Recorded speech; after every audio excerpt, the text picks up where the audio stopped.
ఆయన ఏం రాస్తారో నేను చూడలేదు, కానీ నా లాజిక్ అది పట్టించుకోకపోతే మాత్రం ఆద్యంతో సినిమా నేను నవ్వుతూనే ఉన్నాను, వెంటనే అవుతూనే ఉంది. వెంకటేష్ గారిని వీళ్ళంతా చేశారు. అదే రీతిలో ఈ సినిమా మన రామ్ నారాయణ గారు అదే రకంగా తీస్తారని చెప్పేసి ఎక్కడ ఊపిరి సలుపుకొనివ్వరు, ఎక్కడ లాజిక్ ఆలోచన పెట్టనివ్వరు, బ్రెయిన్ ఉపయోగించనివ్వరు. కేవలం హృదయంతో ఈ సినిమా చూస్తూ ఈ సినిమా ఆద్యంతో ఆనందంగా ఉంటుంది, ఎంజాయ్ చేస్తారని అనుకుంటున్నాను. అండ్ విశ్వక్షేణ్ ఖచ్చితంగా ధైర్యంగా ఉండి ఏం కాదు, ఈ cinema block buster. Ram Narayana God bless. And తర్వాత ఈయన కరాటే రాజుగారు అంటారు. ఈయన 18 ఏళ్ళు అయిపోయిందేమో కదా.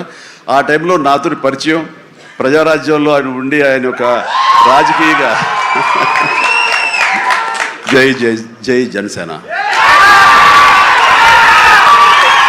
ప్రజారాజ్యం మారిపోయింది.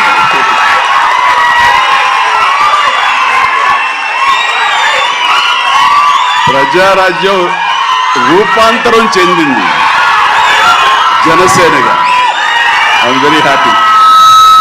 ఆ రోజున పొలిటికల్గా తను రావాలి అని, పొలిటికల్ ఎదగాలని తన ఇంట్రెస్ట్ అని చెప్పినప్పుడు నేను వెంటనే ఆయనకు అవకాశం ఇవ్వడం జరిగింది. బట్ పరిస్థితులు ఇంకోలాగా ఉండేది.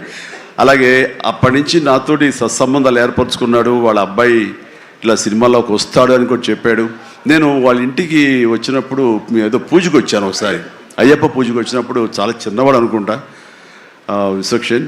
బట్ మరి ఎట్లా తనలో ట్రిగ్గర్ అయిందో, మరి అంత దూరంలో ఉన్న హాలీవుడ్లో ఉండి హైదరాబాద్లో సినిమాల్ని ఎలాగ ఆకర్షితులయ్యో తెలియదు. ఇంత నువ్వేనో అన్నమాట. దిల్సుఖ్ నగర్ అమెరికాకి దగ్గర అనిపిస్తుంది, దిల్సుఖ్ నగర్ అంతవరకు.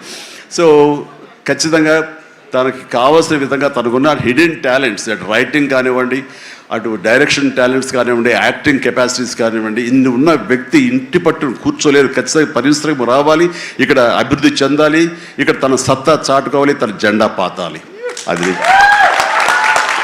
అండ్ అలాంటి అవకాశాలు మెండుగా ఉన్నాయి. ఇప్పటికే ప్రూవ్ చేస్తూ వెళ్ళిపోయాడు. ఇంకా ఈ సినిమా తర్వాత ఆడవాడ గుండెల్లో మగవాడ గుండెలో స్థానం సంపాదించుకుంటాడు. కొంచెం